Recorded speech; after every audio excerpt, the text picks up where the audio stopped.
pain of loving you forever. The rain had always frightened Adrian Hale. Not because of the thunder that shattered the silence or the lightning that tore the sky into pieces, but because every storm carried him back to the same memory.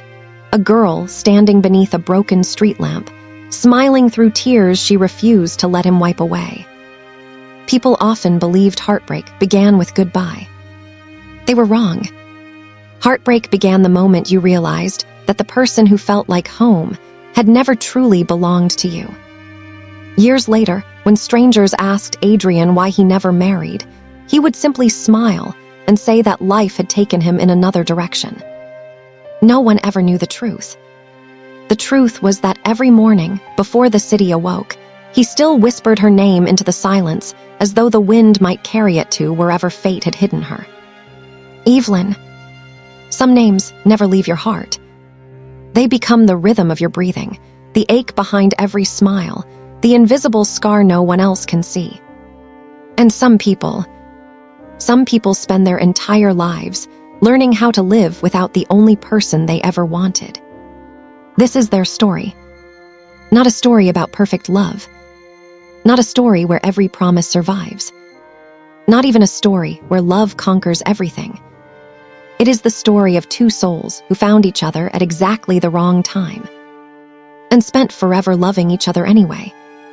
The autumn sun painted the streets of Ashbourne in warm shades of gold, turning ordinary sidewalks into rivers of amber light.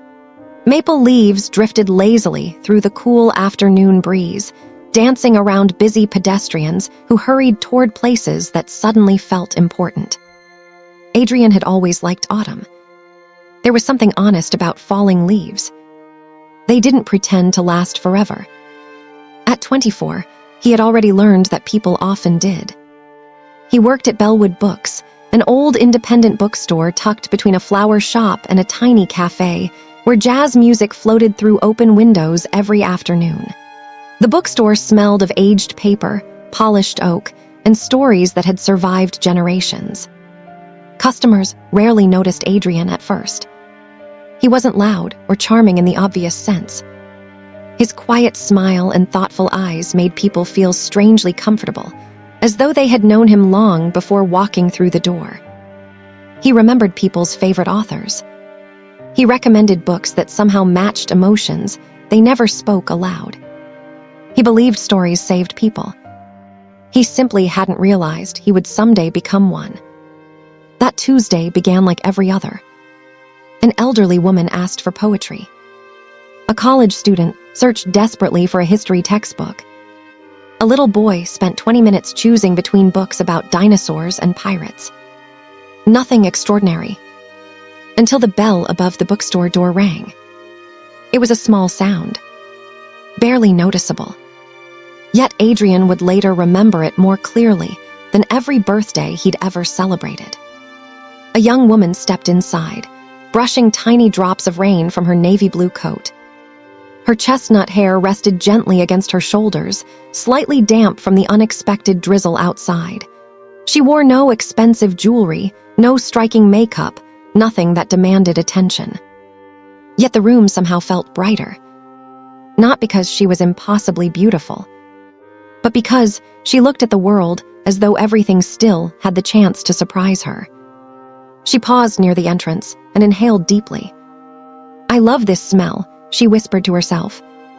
"Old books?" Adrian asked with a smile. She looked up, startled. "No." He raised an eyebrow. "Hoped." For a second, neither of them spoke. Then they both laughed.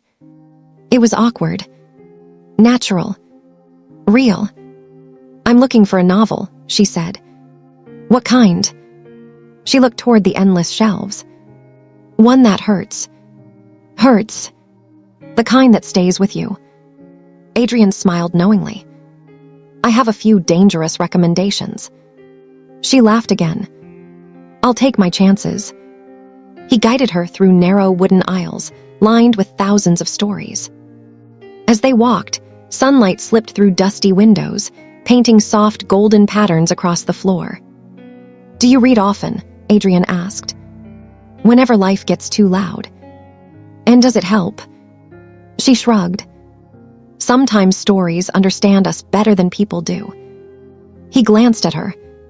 She had answered too quickly, like someone who had practiced saying those words.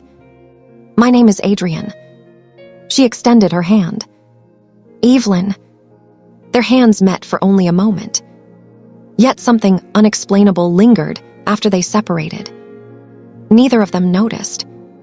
Or perhaps both of them did. Adrian handed her a weathered novel with slightly worn pages. This one. She studied the cover. Is it sad? Very. Happy ending. It depends on what you believe happiness looks like. She smiled. I like complicated endings. He chuckled softly. I had a feeling. After paying, Evelyn thanked him and headed toward the exit. Halfway through opening the door, she turned back. You know. Yes. You never asked why I wanted a story that hurts. I figured you'd tell me someday. She looked at him for a long moment. Maybe. Then she disappeared into the rain. For reasons Adrian couldn't explain, he found himself looking toward the bookstore door every afternoon after that. Days passed. Customers came and went. The seasons slowly deepened. Yet every time the bell rang, a small part of him hoped. Mostly, it wasn't her. Until exactly 12 days later. The bell chimed again. There you are, Evelyn said, holding up the novel he had recommended. Adrian couldn't hide his smile. You finished it. I didn't sleep. That good. That painful. He laughed. I did warn you. You also forgot to warn me I'd cry for 3 hours. I thought discovering that yourself was part of the experience. She placed the book gently on the counter. You owe me another recommendation. I owe you. You started this. He pretended to think carefully. I suppose that's fair. This time, they wandered the bookstore without any real purpose. They talked about favorite authors, childhood memories, music, rainstorms, dreams they hadn't told anyone else. The conversation flowed with effortless ease, as though they were continuing one that had begun years ago. When evening arrived, neither of them noticed the passing hours until the cafe owner next door switched on the glowing outdoor lights. I should go, Evelyn said reluctantly. You probably should. But I don't really want to. Adrian felt something warm settle quietly inside his chest. I don't either. For a brief second, silence wrapped around them. Comfortable. Fragile. Beautiful. Outside, rain had begun falling again. I forgot my umbrella, Evelyn sighed. Without hesitation, Adrian reached beneath the counter. You can borrow mine. What about you? I'll survive. She hesitated. I'll bring it back. You don't have to. I know. She smiled softly. But I want to. Over the following weeks, returning the umbrella somehow became an excuse to return again and again. Sometimes she bought books. Sometimes she didn't. Sometimes they simply shared coffee after closing time. They learned small things first. Adrian hated olives. Evelyn loved thunderstorms. He played the piano when no one was listening. She painted sunsets she never showed anyone. He had lost his father at 16. She had learned to smile whenever she wanted to cry. Neither realized how dangerous ordinary conversations could become. Because love rarely announces itself. It grows quietly. Inside shared laughter. Inside comfortable silences. Inside the habit of looking for one person before anyone else. One chilly November evening, the power suddenly went out across the entire neighborhood.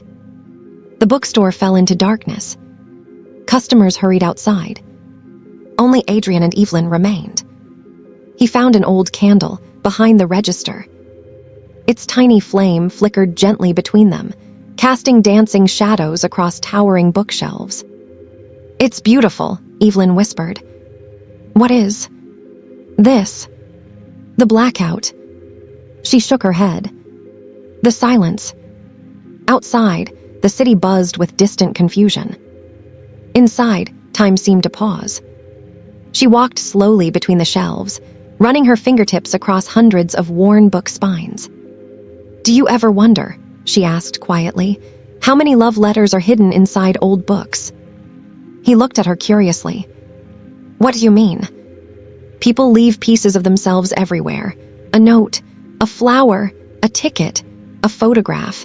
Maybe someone once confessed their love inside one of these books, hoping it would survive longer than they did." Adrian smiled. "I'd like to believe that." "So would I." As he reached for a candle that was beginning to burn low, a folded piece of paper slipped from an old novel and fluttered gently to the floor between them. They looked at each other in surprise. Evelyn bent down and carefully unfolded it. It was a faded handwritten note, its ink softened by time. It read, "If you are reading this, I hope you have found someone who makes ordinary days feel unforgettable." Neither of them spoke. The tiny flame flickered between their faces. Outside, the rain continued to fall.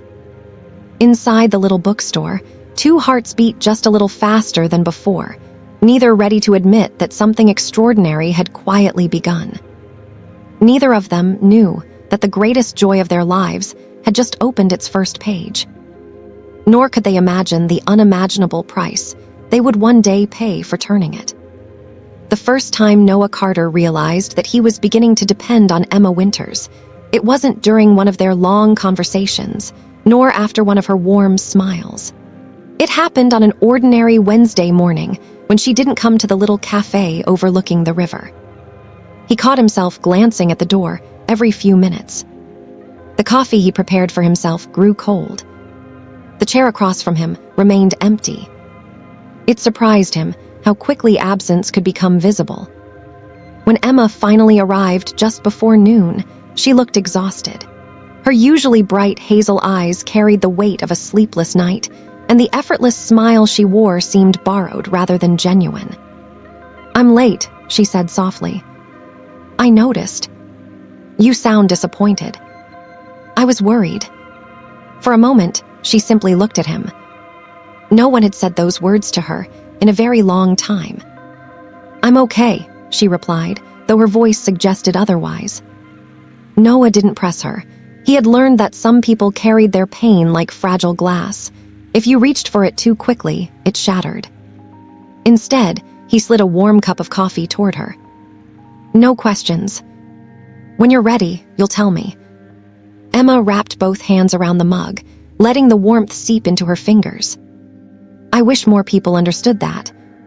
Outside, winter announced itself with a gentle snowfall. Tiny white flakes drifted across the river, transforming the gray afternoon into something strangely peaceful. They sat in comfortable silence, watching the world grow quieter. "I used to think snow erased everything," Emma finally whispered. "What do you mean?" "When I was little, I'd look outside after a snowfall and believe all the bad memories were buried underneath. And now," she smiled sadly, "now I know memories don't disappear, they just learn how to hide." Noah studied her face, but asked nothing more. The silence between them had become its own language. Over the following weeks, ordinary moments began weaving invisible threads between their hearts. They wandered through weekend book markets, arguing playfully over which novels deserved to be called classics.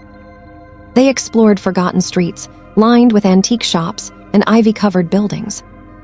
They laughed over burnt pastries. Noah insisted on baking himself. Emma discovered that Noah secretly played the guitar whenever he believed no one was listening. Noah discovered that Emma filled tiny sketchbooks with drawings of strangers she met throughout the city. She never drew their faces exactly as they appeared. She drew how she imagined they felt. One afternoon, she showed him a sketch of an elderly couple sitting on a park bench. "They're beautiful," Noah said. "They're lonely. They're together." Emma nodded. "You can be together and still be lonely." Her words lingered with him long after she closed the sketchbook. It was becoming impossible not to wonder what kind of loneliness had taught her to see the world that way. As December approached, the town prepared for its annual winter festival. Lights stretched across every street, shop windows sparkled with decorations, and children raced through the square wrapped in oversized scarves. Emma loved every bit of it. She insisted they walk through the festival on opening night. "You've never been?" she asked in disbelief. "I've always been busy." "No," she corrected with a grin. "You've always been hiding." "Hiding? From life?" He laughed. "And tonight. Tonight I'm dragging you back into it." She did exactly that. She convinced him to taste hot chocolate that was far too sweet. She laughed when he lost terribly at a carnival game. She persuaded him to ride the old Ferris wheel overlooking the river. As the wheel climbed higher, the town unfolded beneath them in a sea of golden lights. The snow had stopped. The stars had emerged. For several minutes, neither of them spoke. "It looks different from up here," Noah murmured. "Everything does." She turned toward him. "Maybe that's the secret." "The secret to what?" "When life hurts, sometimes you don't need a new life." He looked into her eyes. "You just need a different view." The Ferris wheel reached its highest point and paused. The silence that followed felt almost sacred. A strand of hair fell across Emma's face. Without thinking, Noah reached out and gently tucked it behind her ear. His hand lingered for only a second. Yet the world seemed to stop. Emma's heartbeat quickened. So did his. Neither of them moved. Neither dared to speak. Then the Ferris wheel began descending once more, carrying them gently back toward reality. That night, Noah walked Emma home. The streets were nearly empty. Fresh snow muffled every footstep. When they reached her apartment building, she hesitated before opening the door. "Thank you." "For what?" "For reminding me that happy memories still exist." He smiled. "I think you reminded me first." She started to leave, then turned back. "Noah." "Yes." "I'm afraid." His smile faded. "Of what?" She searched for the right words. Sometimes the happiest moments become the ones that hurt the most later. He wanted to tell her that nothing could separate them. He wanted to promise her forever. Instead, he chose honesty. "I don't know what tomorrow looks like." She nodded. "Neither do I. But I know this." "What?" "I'm glad you're in today." For the first time in weeks, her smile reached her eyes. "So am I." She disappeared into the building. Noah remained standing in the snow for another minute, watching the light appear in her apartment window. He had fallen in love. Not all at once. Not dramatically. It had happened quietly, hidden inside shared mornings, unfinished conversations. The following morning arrived wrapped in pale winter light, the kind that softened rooftops and turned the river into a ribbon of silver. Noah woke before dawn, not because of an alarm, but because for the first time in years, he had something to look forward to. He smiled at the thought of Emma. He wondered if she was awake, if she had remembered to eat breakfast, if she had opened the mysterious envelope resting on her desk. The last thought unsettled him more than he cared to admit. Emma stared at the envelope again. It had been waiting for 3 days. Her name was printed neatly across the front, the hospital's logo stamped in blue at the corner. She knew what it contained. Test results. Answers. Perhaps a future she wasn't ready to face. With trembling fingers, she picked it up. For a long moment, she considered opening it. Instead, she slid it into the bottom drawer of her desk and closed it. "Not today," she whispered. Today, she wanted to feel alive. Noah was arranging books in the small corner of the cafe, where customers often exchanged novels when the bell above the door chimed. Emma walked in wearing a cream-colored coat, and a knitted scarf that looked 2 sizes too large. "You look happy," Noah said. "I made a decision." "Oh, I'm skipping responsibility today." He laughed. "That's dangerous." "It is." "So, what does skipping responsibility involve?" She grinned. "A train ride." "Where?" "I don't know." "You bought tickets without choosing a destination." "Exactly." Noah blinked. "You really are dangerous." "Are you coming?" He looked around the cafe. There were things to do. Orders to place. Tables to clean. Bills to pay. Then he looked at Emma. Some opportunities arrived only once. "I'm coming." The train rolled through snow-covered countryside, passing frozen lakes, sleepy villages, and forests dressed in white. Neither of them cared where they were going. They sat by the window, sharing stories that had never found listeners before. "My mother wanted me to become a lawyer," Noah admitted. "What happened?" "I fell in love with books." Emma smiled. "My father wanted me to become practical. And I kept drawing. No regrets. 1,000. She looked out the window. "But none of them are about art." Noah noticed the sadness hiding beneath her words. "What are they about?" She hesitated. "Time." He waited. "I've spent too much of my life believing there would always be more of it." The words lingered between them. Before he could ask what she meant, the train slowed at a tiny mountain town neither of them had ever visited. They stepped onto the platform laughing like children playing hooky from school. The town was quiet. A light snowfall covered the rooftops. An elderly violinist played beside the square, filling the cold air with a melody so beautiful it seemed to stop people in their tracks. Emma closed her eyes. "I wish moments like this could last forever." "They can't," Noah said gently. "I know." She opened her eyes. "But maybe they don't have to." Hours passed unnoticed. They wandered through narrow streets, bought roasted chestnuts from a smiling vendor, and climbed a hill overlooking the valley. The view stole their breath away. The mountains stretched endlessly beneath a sky painted pink and gold by the setting sun. Emma sat on an old wooden bench. "So," she asked, "what scares you the most?" Noah thought carefully. "Forgetting." "Forgetting what?" "The people I love." She looked at him. "I don't think real love lets us forget." "What about you?"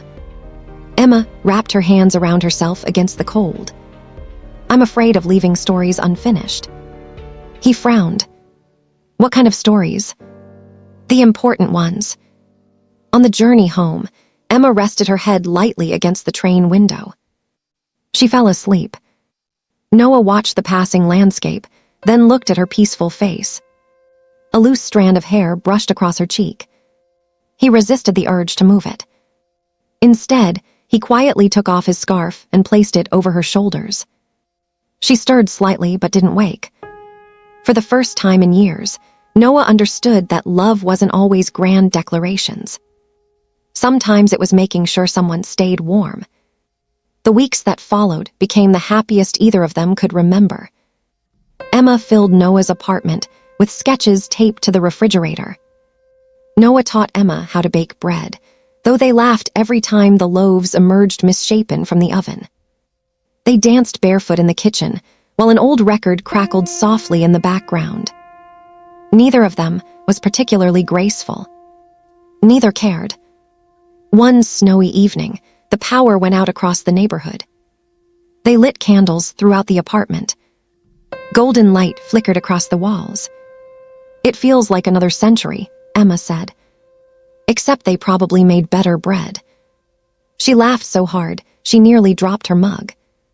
Noah realized something then. He had memorized the sound of her laughter. Not intentionally. It had simply become part of him.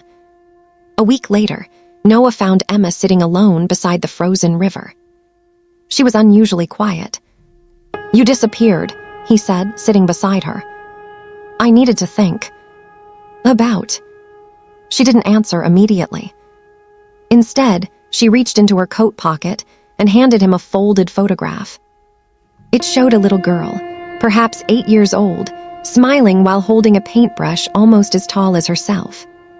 That's you. She nodded. My mother took it. You look happy. I was.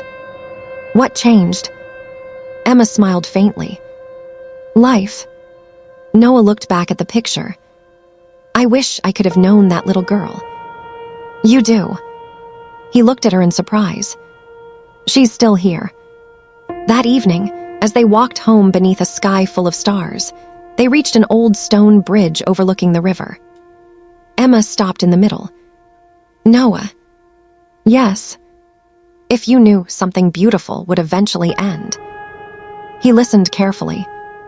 Would you still choose it? He didn't answer right away. He thought of childhood summers. His father's laugh. Books whose final pages had made him cry. Then he looked into Emma's eyes. I would choose it every single time. A tear escaped before she could stop it. Why? Because some people change your life, even if they can't stay in it forever. The silence that followed held more truth than words ever could. Emma stepped closer. So would I. She reached for his hand. This time, neither of them let go. Noah gently lifted her chin. May I? She answered with the smallest nod. Their first kiss was slow, uncertain, and impossibly tender. It wasn't driven by passion alone. It was built from months of shared mornings, whispered dreams, quiet understanding, and countless moments that had led them here. When they finally pulled apart, snowflakes drifted between them. Emma rested her forehead against his. I've been falling in love with you for a long time. Noah smiled through eyes suddenly bright with tears. I know. You knew. I think my heart figured it out before I did. She laughed softly. I was hoping you'd say something romantic. I've got one. I'm listening. I don't know what tomorrow brings. She squeezed his hand. But if you're there. He smiled. I think I'll be brave enough to face it. Emma closed her eyes. For just one perfect moment, the future didn't matter. Only the warmth of his hand. Only the quiet rhythm of two hearts finally speaking the same language. Far away, in the bottom drawer of her apartment desk, the unopened hospital envelope remained exactly where she had left it. Waiting. Patient. Silent. As though it already knew that happiness often shines brightest just before the storm arrives. The morning after their first kiss felt strangely ordinary.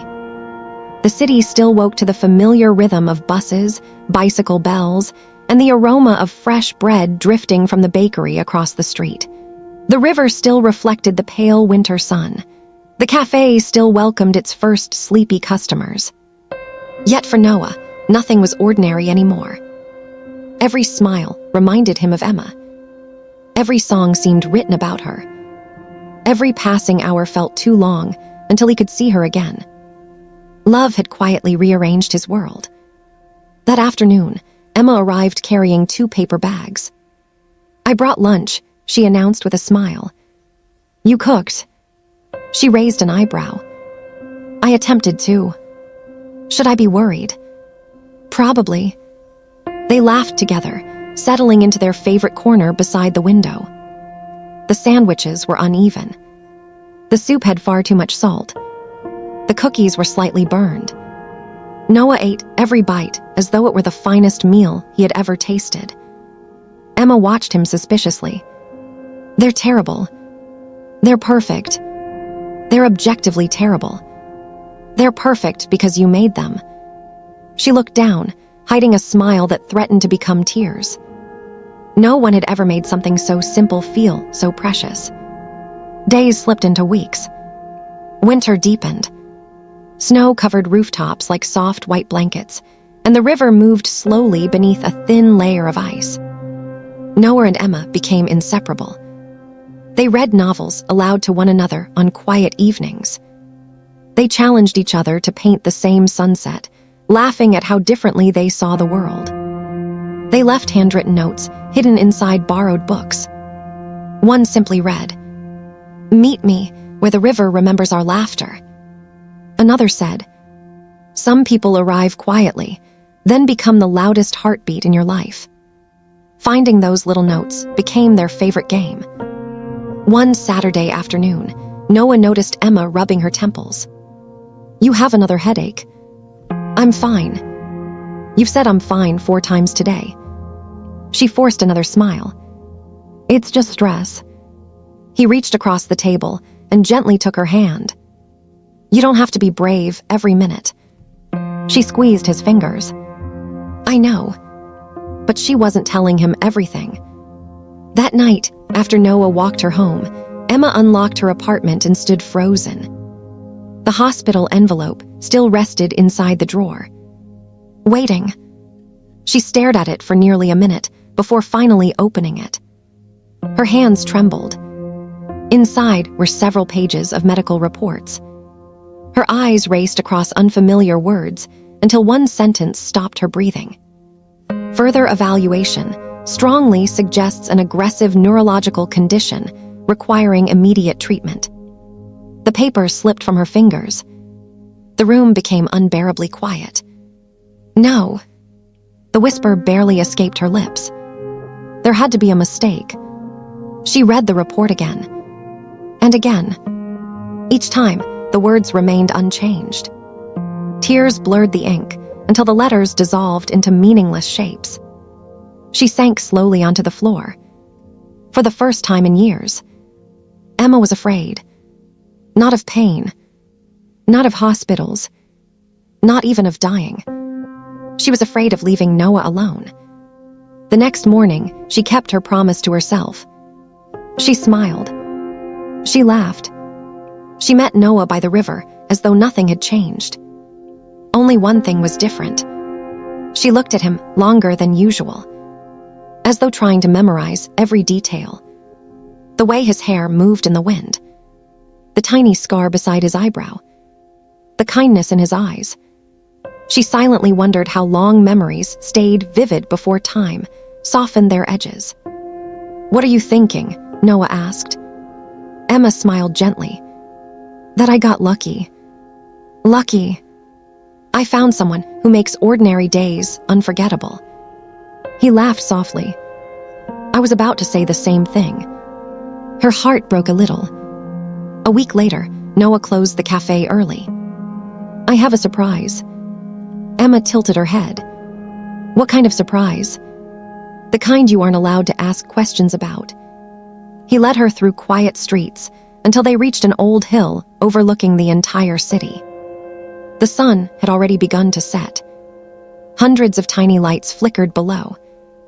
Above them stretched a sky painted in shades of orange, violet, and deep blue. Noah spread a blanket across the snow. "You planned this?" "For days." Emma sat beside him. "It's beautiful." "No." He looked at her. "You are." She laughed, embarrassed. "That was terribly romantic." "I've been practicing. It needs work." "Oh." She leaned forward and kissed his cheek. "A little less talking." He smiled. "I can do that." For a while, they simply watched the stars appear one by one. Then Noah reached into his coat pocket. "I made something." He handed her a small leather notebook. Inside, every page contained memories. The day they met. Their train ride. The Ferris wheel. The burned cookies. Tiny sketches of places they had visited. Pressed flowers. Movie tickets. Little moments most people would have forgotten. Emma turned each page slowly. Her vision blurred. "You remembered all this." "I didn't want to forget." She closed the notebook against her chest. "This is the most beautiful gift anyone has ever given me. It isn't finished." "No.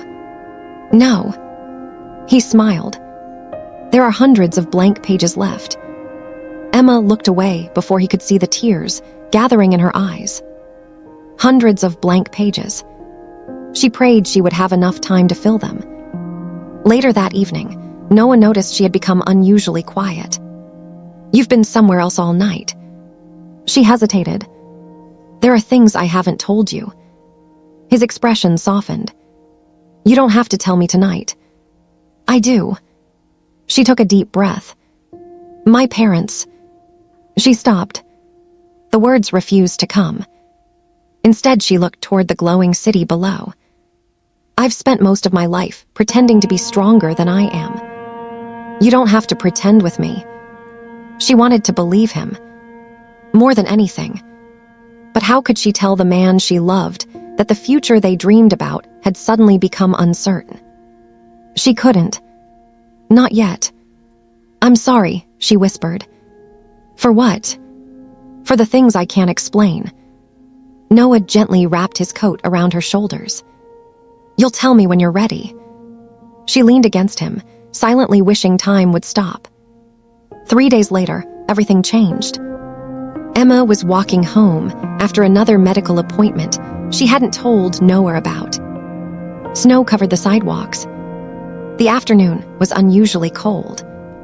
Halfway across a quiet street, the world suddenly tilted.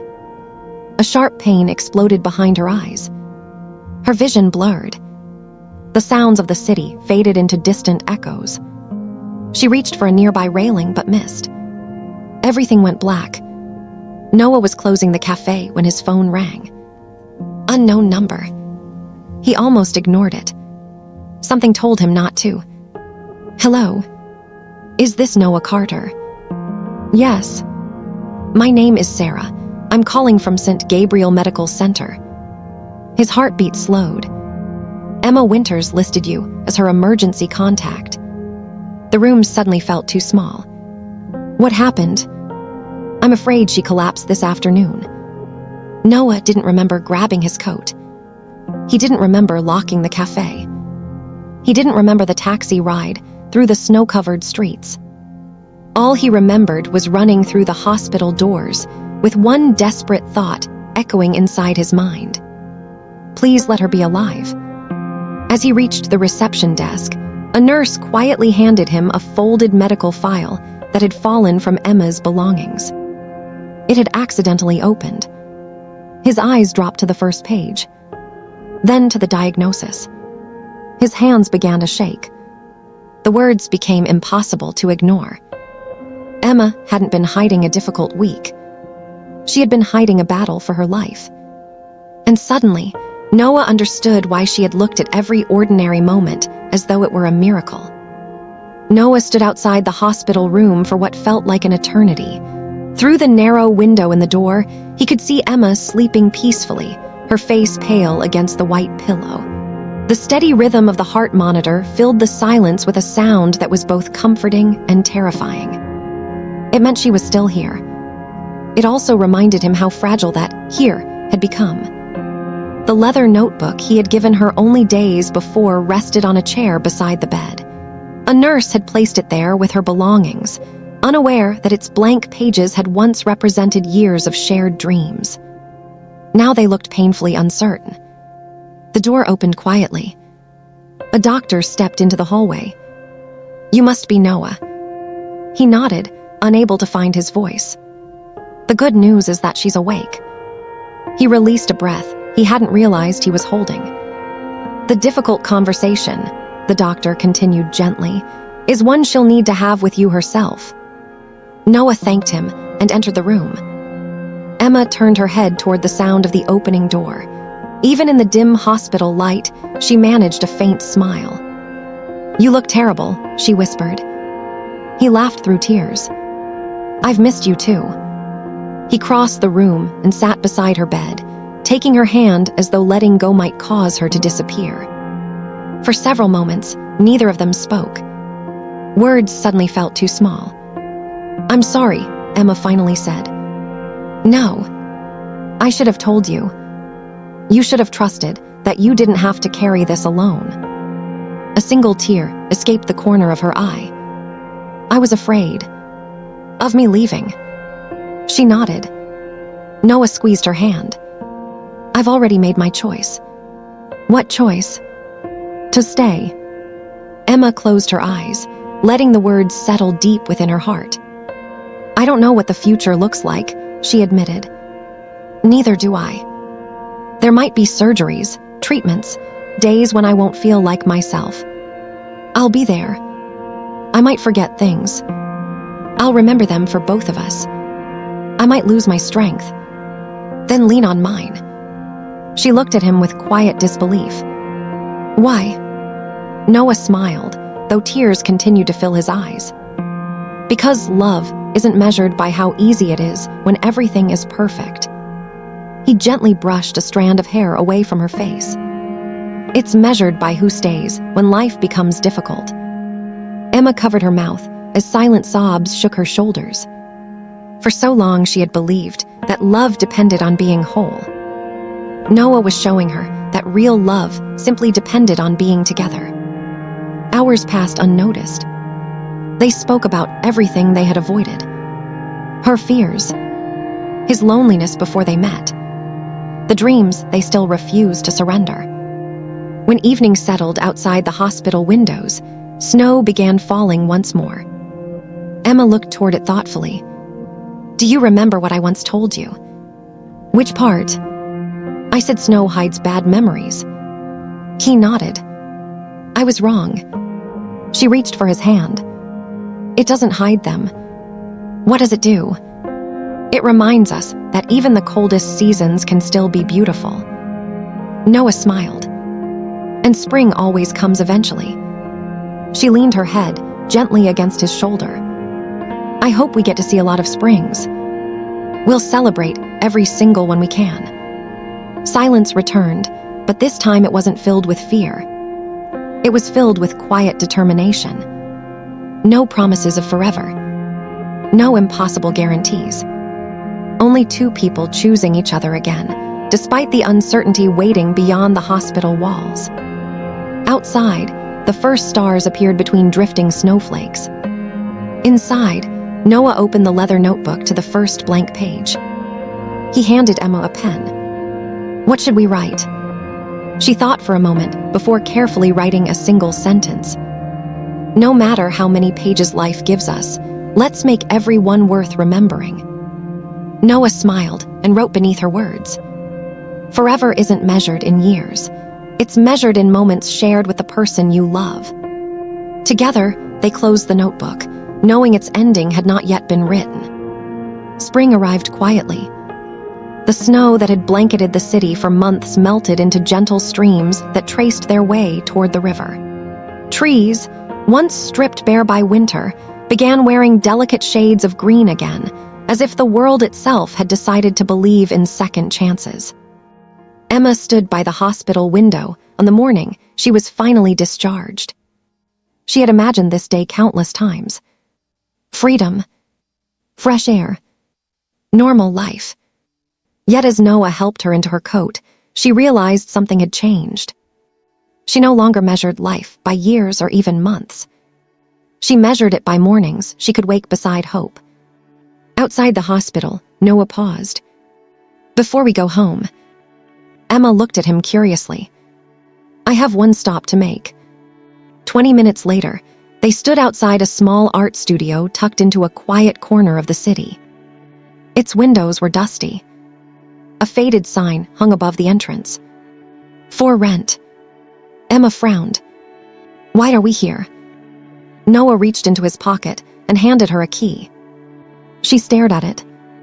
What is this? I signed the lease yesterday. Her eyes widened. You, what?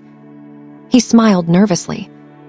You once told me your biggest regret was hiding your paintings from the world.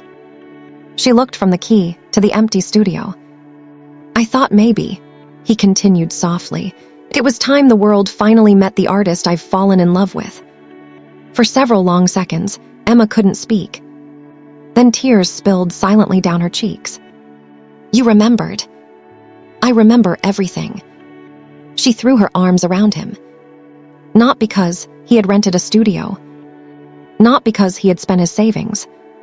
but because he had listened to every forgotten dream, every quiet confession, every hope she had whispered when she thought no one was paying attention.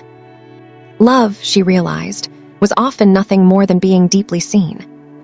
The following weeks became a celebration of ordinary miracles. Emma painted again, at first only for an hour each day. Then 2. Soon entire afternoons disappeared beneath colorful brushstrokes. Noah transformed one corner of the studio into a reading nook with shelves of novels and an old leather chair. While Emma painted, he read. Sometimes neither of them spoke for hours. They didn't need to. Silence had become one of the ways they loved each other. One rainy afternoon, Emma stood before a blank canvas longer than usual. "You've been staring at that for 20 minutes, Noah teased. "I'm afraid of ruining it." She nodded. He walked over and placed a tiny streak of blue paint across the center. "There." She gasped dramatically. "You vandalized my canvas." "I rescued it." "How?" "The hardest part is starting." She laughed. "You know absolutely nothing about painting." "Correct. But I know something about fear." Emma smiled. "And it becomes smaller once you stop waiting for the perfect moment." She picked up her brush. The first stroke became another, then another. By sunset, the blank canvas had become the beginning of something beautiful. Months passed. Treatment continued. Some days were encouraging. Others were exhausting. There were mornings when Emma's hands trembled too much to hold a brush. There were nights when headaches returned without warning. On those evenings, Noah simply sat beside her. He never filled the silence with false promises. Sometimes the greatest comfort wasn't having the right words. It was refusing to leave. Late one evening, Emma discovered Noah asleep in the studio chair, an open book resting on his chest. She smiled. Carefully, she covered him with a blanket. Then her eyes wandered toward the easel. An idea quietly formed. For weeks afterward, she painted only while Noah wasn't watching. Whenever he asked what she was working on, she would grin. "It's a surprise." At the end of May, Emma invited him to the studio. "Close your eyes." He obeyed. "Can I look yet?" "Not yet." She guided him across the room until they stopped. "Okay." Noah opened his eyes. He forgot how to breathe. The painting showed no grand landscapes, no dramatic sunsets, no famous landmarks. Instead, it captured an ordinary winter afternoon inside a little cafe. A man sat reading near the window. A young woman stood smiling at him while holding 2 imperfect cups of coffee. Outside, snow drifted softly through golden light. Every tiny detail had been lovingly preserved. Even the notebook resting on the table. At the bottom of the painting, in elegant handwriting, Emma had written, "The day I found home." Noah wiped away tears before she could notice. "It's beautiful," he whispered. "No." Emma stepped beside him and slipped her hand into his. "It was beautiful because you were there." He turned toward her. "I've never been anyone's home before. You are now." For a long while, they stood in silence, looking at the painting together. Neither of them noticed the evening sun pouring through the studio windows. Neither realized that life, despite all its uncertainty, had quietly given them another unforgettable chapter. And somewhere inside the leather notebook, another blank page waited patiently. Ready to become another memory they would one day refuse to forget. Summer arrived wrapped in golden light. The city no longer carried the quiet hush of winter. Parks filled with laughter, cafes spilled onto sidewalks, and the river shimmered beneath long evenings that seemed reluctant to end. For the first time in months, Emma felt almost like herself again. She still had difficult days. The treatments left her exhausted, and headaches sometimes arrived without warning, stealing entire afternoons. But there were also mornings when she woke with enough strength to paint for hours, enough energy to laugh until her stomach hurt, enough hope to believe that tomorrow might be kinder than yesterday. Noah celebrated every small victory. He never called them miracles. He called them today. Because today was all either of them could truly hold. One afternoon, an elegant woman in her 60s stepped into Emma's studio. She wandered quietly from canvas to canvas, saying nothing. Emma continued painting, assuming she was simply another curious visitor. After nearly 20 minutes, the woman finally spoke. "Did you paint all of these?" Emma nodded. "Yes." The woman smiled gently. "My name is Margaret Lawson. I own the Ashford Gallery." Emma nearly dropped her brush. She knew the gallery. Every local artist dreamed of exhibiting there. "I've been looking for paintings that make people feel something," Margaret continued. "Most artists paint what people see."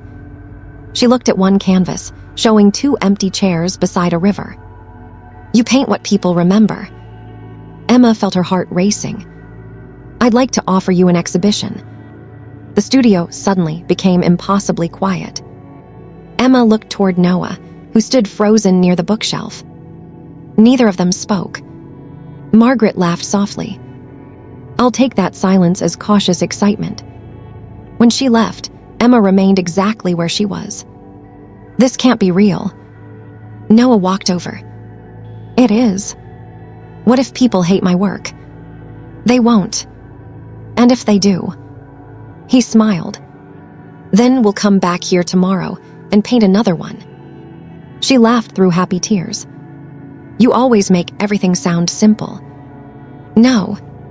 He gently kissed her forehead. "You make me believe difficult things are worth trying." Preparations for the exhibition consumed the following weeks. Frames arrived. Invitations were printed. Paintings were carefully selected. Emma worked harder than ever before, sometimes too hard.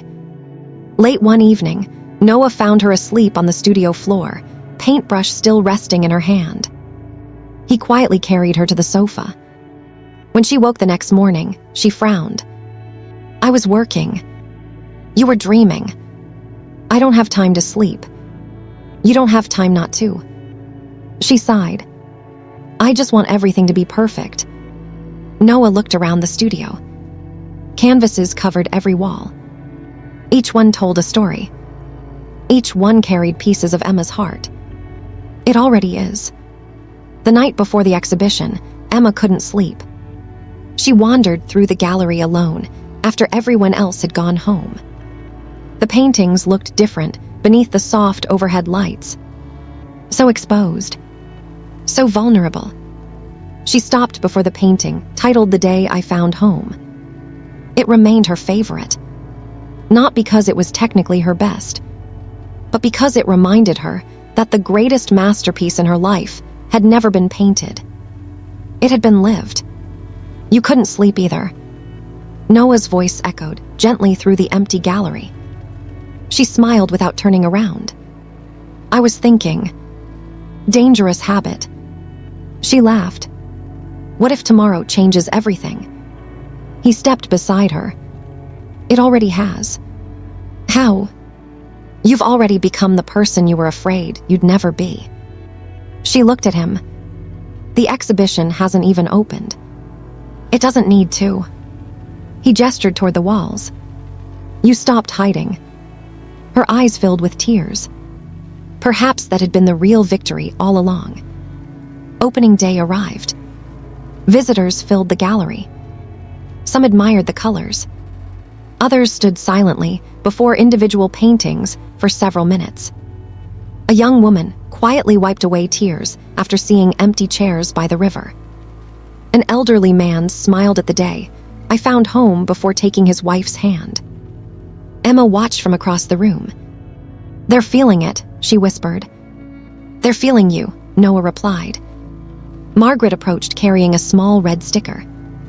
"Congratulations." Emma blinked. "What for?" Margaret placed the sticker beside one of the paintings. "Sold." Before Emma could respond, another visitor purchased a second painting. Then a third. By evening, nearly half the exhibition had found new owners. Emma stood speechless. "I spent years hiding these in my apartment," she murmured. Noah smiled. The world was waiting. As the gallery slowly emptied, Emma stepped onto the balcony overlooking the city. The sky glowed with the final colors of sunset. Noah joined her. "You did it. We did it." She rested her head on his shoulder. "You know what my favorite part was?" "What?" "Watching strangers see themselves in my paintings." He nodded. "That's what great art does." She smiled. "And great love." Noah thought for a moment. "It reminds us that we're never as alone as we think." Emma closed her eyes. For one perfect evening, she believed him completely. But inside her handbag, her phone began to vibrate. Once, twice, 3 times. She glanced at the screen. St. Gabriel Medical Center. The smile slowly faded from her face. Noah noticed the change immediately. "Emma." She didn't answer. She simply stared at the phone as though it already knew what it was about to take from them. Above the city, the last light of day disappeared beyond the horizon. And somewhere deep inside Emma's heart, a quiet fear returned, one she had hoped she had already left behind. Emma stared at the phone until it stopped ringing. The screen went dark. For a fleeting second, she considered pretending she had never seen the call. Then it rang again. Her hands trembled. Noah stepped closer. "You don't have to answer if you're not ready." Emma looked at him with tired eyes. "I think that's exactly why I have to." She took a slow breath and accepted the call. "Hello, this is Emma." The voice on the other end was calm and professional. "Miss Winters, this is Dr. Alina Brooks from St. Gabriel Medical Center. We've received the results from your latest scans. We'd like you to come in tomorrow morning so we can discuss the next stage of your treatment." Emma swallowed. Is something wrong?" There was a brief pause. "I think it's better that we explain everything in person." The call ended. No reassurance. No explanation. Only another night filled with questions. The drive home was unusually quiet. The city's lights reflected across the windshield like scattered stars, but neither of them noticed. Noah reached across the center console and gently intertwined his fingers with Emma's. "You don't have to carry tomorrow by yourself." She looked out the window. "I know, but I'm still scared." "So am I." She turned toward him. "You are." He nodded. "Love doesn't make fear disappear." "What does it do?" "It gives you someone to hold while you're afraid." Emma leaned her head against his shoulder for the rest of the drive. The next morning arrived far too quickly. Hospitals had a strange way of making time feel different. Minutes stretched endlessly inside waiting rooms. The ticking clock seemed louder than usual. Every opening door made hearts beat faster. Emma sat beside Noah, nervously twisting the ring her grandmother had left her years ago. Noah quietly placed the leather notebook on her lap. She smiled faintly. "You brought it. It reminds us we've already survived difficult chapters." A nurse appeared. "Miss Winters." Emma stood, then hesitated. She looked back at Noah. "Come with me." He answered by taking her hand. Dr. Brooks welcomed them into her office with a warm but measured smile. Several scans glowed on the monitor behind her. She folded her hands before speaking. "I have both encouraging news and difficult news." Emma held her breath. "The encouraging news is that your treatment has slowed the progression significantly." Relief washed across Noah's face. "But," Emma whispered, "there is always a but." The doctor nodded gently. "The condition is responding, but it's unpredictable. There are periods where you'll feel almost completely healthy. and others where symptoms may return without warning. Silence filled the room. "So what does that mean?" Noah asked. "It means we stop measuring success by certainty." The doctor smiled kindly. "We measure it by today." Emma looked down. Those words sounded strangely familiar. Today. The word Noah had repeated for months. Outside the hospital, rain had begun to fall. Emma stood beneath the entrance canopy. "I kept waiting for someone to tell me exactly how much time I have." Noah wrapped an arm around her shoulders. "And they can't." She laughed softly through tears. "Isn't that strange?" "No." He looked toward the rain. "None of us know." For the first time since her diagnosis, Emma realized something unexpected. Her illness hadn't stolen certainty. Life had never promised certainty in the first place. It had only made her aware of it. Several weeks later, Emma returned to the studio. Business had become surprisingly busy after the exhibition. Commission requests arrived almost daily. One afternoon, a young girl no older than 10 entered with her mother. She quietly walked around the studio before stopping in front of the day I found home. "I like this one," the girl whispered. Emma knelt beside her. "What do you like about it?" "It feels warm." The child smiled. "It looks like nobody is pretending." Emma's eyes filled with tears. Children often saw truths adults overlooked. She disappeared into the back room and returned carrying a small, wrapped canvas. "I'd like you to have this."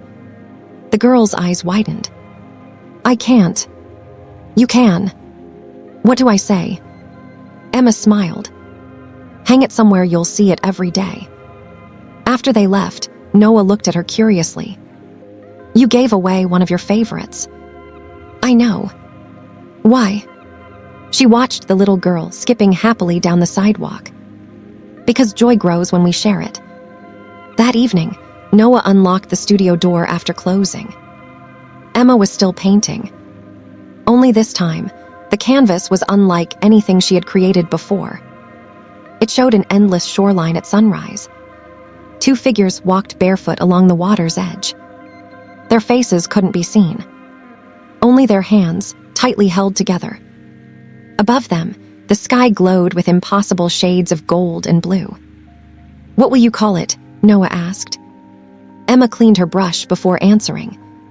She smiled, a quiet, peaceful smile that carried both hope and sorrow. "I think..." She looked at him. "I'll call it tomorrow." Noah stepped beside her and slipped his hand into hers. For the first time in many months, neither of them spoke about fear. They spoke instead about the small house they hoped to buy near the river, about planting roses in the garden, about adopting the old golden retriever that had been waiting at the local shelter for almost a year. They knew the future remained uncertain, but they also knew something stronger than certainty. Choice. Every morning they could choose kindness. Every afternoon they could choose hope. Every evening they could choose each other. And as the last rays of sunlight faded through the studio windows, Noah realized that forever was never a promise of endless time. Sometimes forever was simply loving someone completely, for every single day life placed in your hands. Autumn arrived with a quiet grace neither Noah nor Emma had expected to witness together. The maple trees along the river traded their summer green for shades of amber and crimson, and every breeze carried the scent of fallen leaves and distant fireplaces. The little studio had become more than a place to paint. It had become a second home, a place where strangers often arrived carrying invisible burdens and left feeling just a little lighter. Emma liked to believe that art couldn't change the world. It could only change a single heart at a time. Sometimes she thought that was enough. One Saturday morning, Noah arrived carrying a folded newspaper beneath his arm and an expression he was trying very hard to hide. "What?" Emma asked, narrowing her eyes. "What makes you think something happened? You've had that smile for exactly 3 minutes." "I have not." "You absolutely have." He handed her the newspaper. Near the bottom of the arts section was a photograph of her standing beside Tomorrow. Beneath it, a headline read, "Local artists' paintings inspire hope beyond the canvas." Emma stared at the page in disbelief. "They interviewed people who visited the exhibition," Noah said softly. She began reading. One woman described how a painting had helped her through the grief of losing her husband. A university student said the exhibition convinced him to reconcile with his estranged father. A retired teacher wrote that Emma's work reminded her that beautiful memories were stronger than painful endings. Emma lowered the paper. "They don't even know me." "No," Noah replied. "They know how your art made them feel." She looked around the studio. "I used to think success meant selling paintings. And now, I think success is leaving someone a little more hopeful than you found them." Noah smiled. "I had a feeling you'd say that." A few weeks later, they found themselves standing outside a small cottage overlooking the river. It wasn't grand. The paint on the fence had faded. The porch creaked with every step. Wild roses had climbed across one side of the house, as though nature itself had decided to decorate it. Emma looked at Noah. "This is the house." He nodded. "It needs work." She walked slowly through the tiny garden. "I love it. You haven't even gone inside." "I don't need to." She laughed. "It already feels like it's been waiting for us." Inside, sunlight poured through large windows facing the river. There was a fireplace in the living room, a narrow staircase, a small attic that Emma immediately declared would become her painting room. Noah looked around at the empty rooms. "They're awfully quiet." Emma slipped her hand into his. Not for long. Over the following months, they painted walls together, built bookshelves, planted roses beside the front gate. Every improvement came with laughter, mistakes, and arguments over where furniture should go. One evening, Noah accidentally spilled an entire bucket of white paint across the wooden floor. He froze. Emma stared at the growing puddle. Then she burst into laughter. "I think we've invented abstract flooring." Within minutes, they were both laughing so hard they could barely stand. The floor eventually dried. A faint white mark remained forever.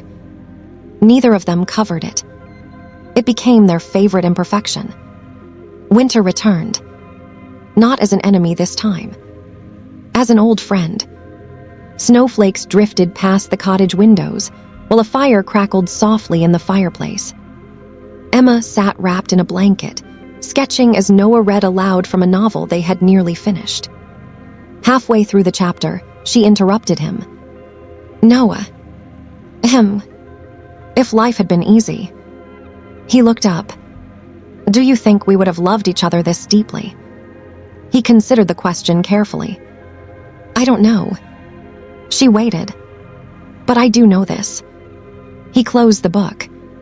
"Hardship never created our love." "What did?" "The choice we kept making." He reached across the sofa and took her hand. "Every difficult day, we chose not to walk away." Emma rested her head on his shoulder. "Promise me something. Anything. If one day I can't paint anymore." He immediately shook his head. "Don't. Please." She looked into his eyes. "If that day comes..." He swallowed hard. "You'll remind me that I was an artist long before I held a brush."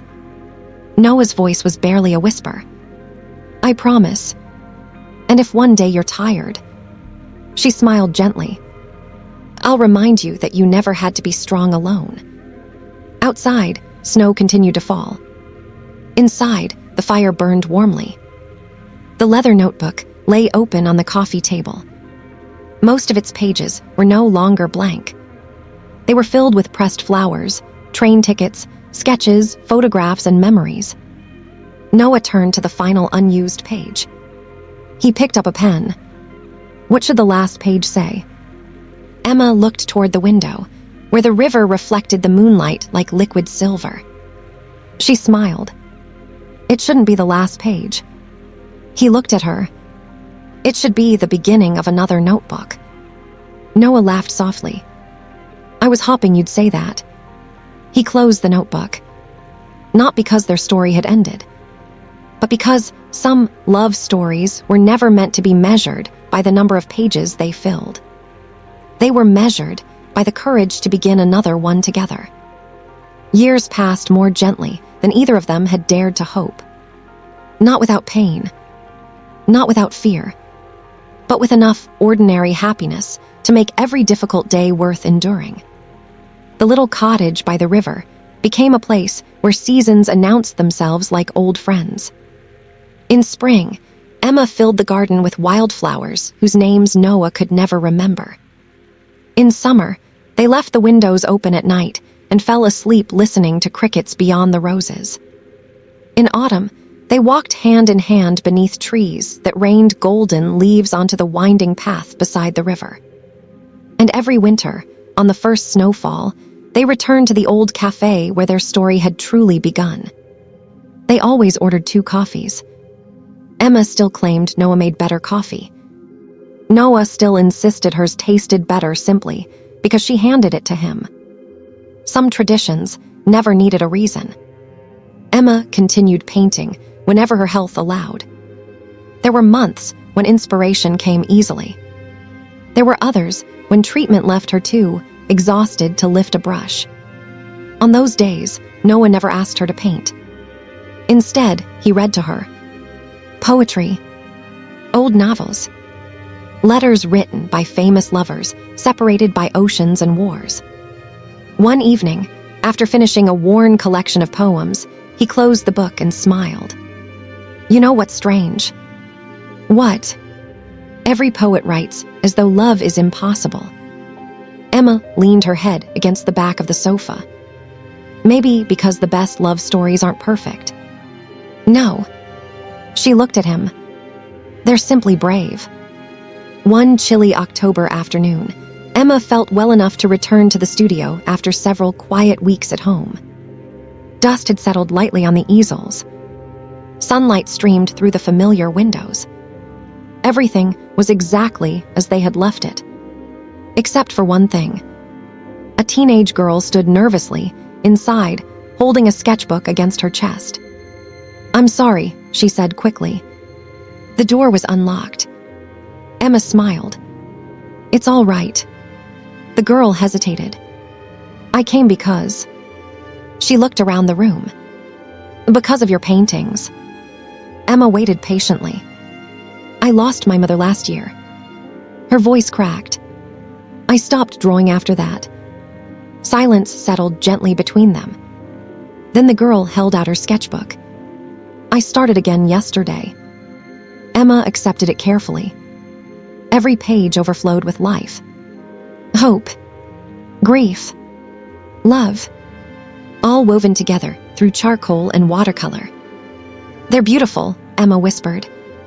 I don't think they are. They don't have to be perfect.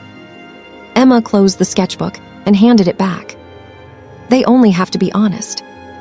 The girl's eyes filled with tears. Your paintings taught me that. After she left, Noah found Emma standing quietly beside the window. You changed someone's life. Emma shook her head. No. What then? I reminded her that broken hearts can still create beautiful things. That winter, the headaches returned more often. Emma tried to hide them. She smiled through the pain. She laughed a little louder than usual. She painted faster, as though racing against something only she could see. No one noticed. He always noticed. One night, long after Emma had fallen asleep beside the fireplace, he walked quietly into the studio. Every unfinished canvas surrounded him like silent conversations. On the largest easel stood a painting unlike any she had created before. It showed an elderly couple walking beside the same river where they had shared countless mornings. Their hair had turned silver. Their backs were slightly bent, yet their hands remained tightly intertwined. Above them stretched a sunrise, so radiant it seemed to promise that every ending carried the seed of another beginning. At the bottom corner, Emma had written only 4 words. Love remembers every season. Noah gently touched the edge of the canvas. A tear escaped before he realized he was crying. Christmas arrived wrapped in soft snow. The cottage glowed warmly beneath strings of tiny lights. Friends from the neighborhood gathered for dinner. Laughter filled every room. Music drifted from the old record player. Emma watched everyone talking around the table. Then she quietly slipped outside. The snowfall had begun again. Noah joined her a moment later, wrapping a blanket around both of their shoulders. You disappeared. I just wanted a minute. Together they watched snowflakes settle across the frozen garden. Do you remember, Emma asked softly, the first time I told you I was afraid? I remember every word. I thought love would make losing someone impossible to survive. She looked up at the falling snow. I understand something different now. What? Love doesn't protect us from loss. She intertwined her fingers with his. It makes every moment before the loss infinitely precious. Noah rested his forehead against hers. I wish I could stop time. Emma smiled. You already did. He frowned slightly. When? The day you taught me to stop living in tomorrow. She touched his heart gently. You gave me today. The church bells echoed faintly across the sleeping town. Inside the cottage, their friends called them back to dinner. But for one quiet moment longer, they remained beneath the falling snow, holding each other as though the world itself had slowed to match the rhythm of their hearts. Neither of them knew what the years ahead would bring. Neither expected life to be free of sorrow. Yet both understood a truth they had spent years discovering together. Forever was never the promise that nothing would change. Forever was choosing the same hand every single day for as long as life allowed. 23 years later, the little cottage by the river still stood. The wild roses had climbed higher over the white fence. The maple tree in the garden had grown broad enough to shade nearly the entire yard. The paint had faded. The porch still creaked. Some things, Noah had learned, became more beautiful because they aged instead of despite it. Every Saturday morning, he unlocked the old art studio before sunrise. He no longer came to paint. He came to remember.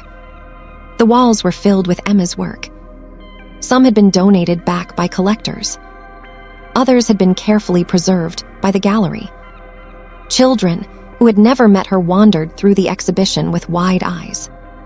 Couples held hands before her paintings. Strangers smiled. Some cried. Many left carrying hope they hadn't possessed when they entered. Near the entrance hung a small brass plaque. It read, Emma Winters believed that broken hearts could still create beautiful things. People often asked Noah if she had really existed. He always smiled. She still does. Not in the way they expected, but in every brushstroke, every memory, every person who chose hope because of something she had left behind. Love, he had discovered, never truly disappeared. It simply changed its address. One crisp autumn afternoon, a young woman entered the studio carrying a leather notebook. She looked to be about 25. And Noah. He looked up from arranging fresh flowers beneath Emma's favorite painting. Yes. She held out the notebook with trembling hands. My grandmother asked me to give you this. He accepted it carefully. It looked familiar. Very familiar. His fingers traced the worn leather cover. Then his breath caught. It wasn't merely similar. It was their notebook. The one he and Emma had filled together all those years ago. I thought this was lost. The young woman smiled. My grandmother bought one of Emma's first paintings. She paused. When she passed away last month, we found the notebook tucked safely inside the frame. Noah opened it slowly. Pressed flowers still rested between fragile pages. Old train tickets, tiny sketches, coffee stains, dried maple leaves, fragments of an ordinary life that had somehow become extraordinary. Then, near the very end, he noticed a folded letter he had never seen before. It was addressed simply, "For Noah." His hands began to shake. He unfolded it with infinite care. Emma's familiar handwriting greeted him. "My dearest Noah, if you're reading this, then time has carried us farther than either of us could control. Don't be angry with life. It gave me more than I ever dared ask for. It gave me mornings filled with coffee, train rides without destinations, rainstorms that no longer frighten me, a little cottage by the river. And most importantly, it gave me you. You once told me that forever wasn't measured in years. You were right. Forever was every laugh we shared, every page we filled, every sunrise we refused to take for granted. If people remember my paintings, let them. But I hope they remember your kindness even more, because you were always the masterpiece. Promise me one last thing. Keep opening the studio doors. Keep believing in second chances. Keep reminding strangers that hope is stronger than fear. And whenever it rains, smile. Because somewhere, I'll be smiling too. Love you. Forever. Emma." By the time Noah reached the final word, tears blurred every line. He pressed the letter gently against his heart. Outside, rain began to fall. He looked toward the window. Then, just as she had asked, he smiled. That evening, Noah walked slowly to the river. The same river where they had shared dreams. Arguments. Laughter. Silence. The water reflected the fading colors of sunset exactly as it had decades earlier. He sat on the old wooden bench they had once claimed as their own. The leather notebook rested beside him. Its pages were worn, its corners softened by countless memories. He opened to the very last page. Still blank, he picked up a pen. For a long while, he simply watched the river flow. Then he wrote, "Some people spend a lifetime searching for the love of their life. I spent a lifetime living beside mine." He closed the notebook gently. Above him, the first stars appeared. The wind carried the scent of roses from the cottage garden. Somewhere nearby, a child laughed. Life, as always, continued. And Noah finally understood the truth hidden inside the title of their story. The pain of loving someone forever was never that love ended. It was that even after all the years had passed, your heart still whispered their name with gratitude instead of regret. Because the deepest love leaves an ache that never asks to be healed. It asks only to be remembered. And perhaps that is the greatest gift love can ever leave behind. The river flowed on. The stars grew brighter. The night embraced the little town. And though one heart had long since fallen silent, its love continued to echo through paintings, stories, and every life it had gently touched. Some love stories end with goodbye. Theirs ended with forever.